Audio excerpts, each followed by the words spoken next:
ఎన్నికలు జరిగిన ప్రతి జిల్లాలోనూ షర్మిలను బీఈడీ అభ్యర్థులు కలుసుకున్నారు. ఎస్జీటీ వర్తింపచేసి తమ బతుకును నిలబెట్టాలని కోరారు. రాష్ట్ర వ్యాప్తంగా ఉన్న 8 లక్షల బీఈడీ అభ్యర్థుల జీవితాలతో రాష్ట్ర ప్రభుత్వం ఆడుకుంటుందని చెప్పారు. షర్మిల పాదయాత్ర చేసిన 5 జిల్లాల్లోనూ బీఈడీ అభ్యర్థులు షర్మిలను కలుసుకున్నారు. తమకు ఎస్జీటీ వర్తింపచేయాలని కోరారు. ఈ విషయాన్ని అసెంబ్లీలో చర్చకు వచ్చే విధంగా కృషి చేయాలని షర్మిలకు విజ్ఞప్తి చేశారు.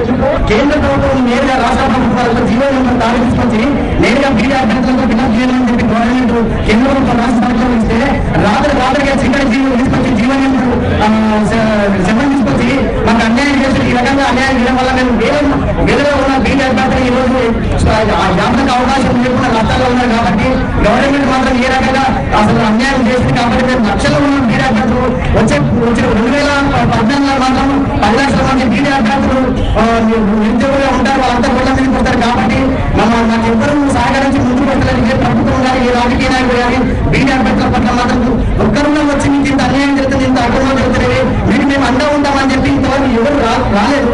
అందుకే మేము పాదయాత్ర సందర్భంగా చంద్రబాబు గారు మన ముందుకు వచ్చి బీడీ అభ్యర్థులకు అన్ని రకాలుగా అసెంబ్లీలో వాళ్ళు కూడా ఎగ్జిట్లో వచ్చే డిసెంబర్ జనవరిలో డిఎస్ గుర్తించబడుతుంది కాబట్టి ఆ డిఎస్ కంపల్సరిగా చంద్రబాబు గారు ఫైల్ చేసి మాకు అవకాశం కల్పిస్తారని 10 లక్షల మంది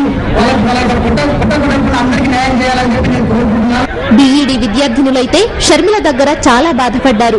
బీఈడీ ఎందుకు చదివారని బంధువులు అడుగుతుంటే సమాధానం చెప్పలేకపోతున్నామని వాపోయారు.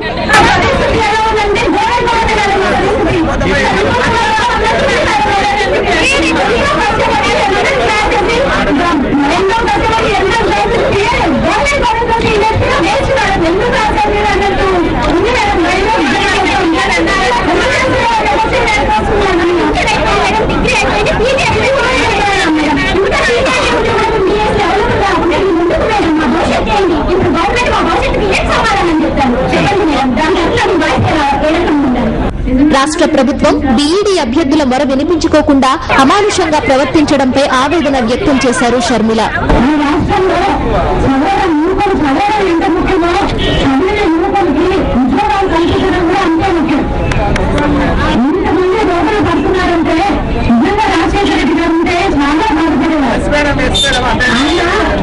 ఒక సిద్ధాంతాన్ని పూర్తిగా నమ్మారు.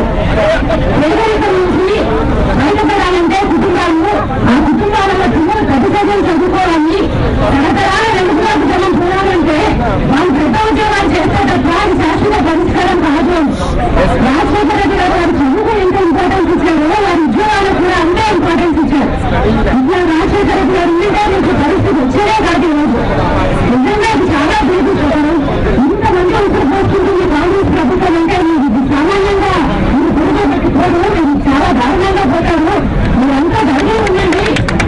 జగన్ ముఖ్యమంత్రి అయిన తర్వాత ఈ లోపల మన పార్టీ తరఫు నుంచి రిప్రజెంటేషన్ తీసుకెళ్తారు. కానీ ఈ ప్రభుత్వం పలుకుతుందో పలకదో నాకైతే తెలియదు. జగన్ ముఖ్యమంత్రి అయిన తర్వాత మటుకు మీకు అన్యాయం జరగకుండా తప్పకుండా మీకు న్యాయం జరిగేటట్టు మీ పక్షాన్ని వైఎస్ఆర్ కాంగ్రెస్ పార్టీ జగన్ తప్పకుండా మీ పక్షాన్ని నిలబెట్టారు.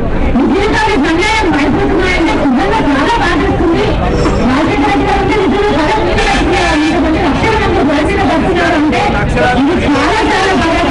రాజన్న రాజ్యంలో అందరికీ మంచి జరుగుతుందని షర్మిల చెప్పారు.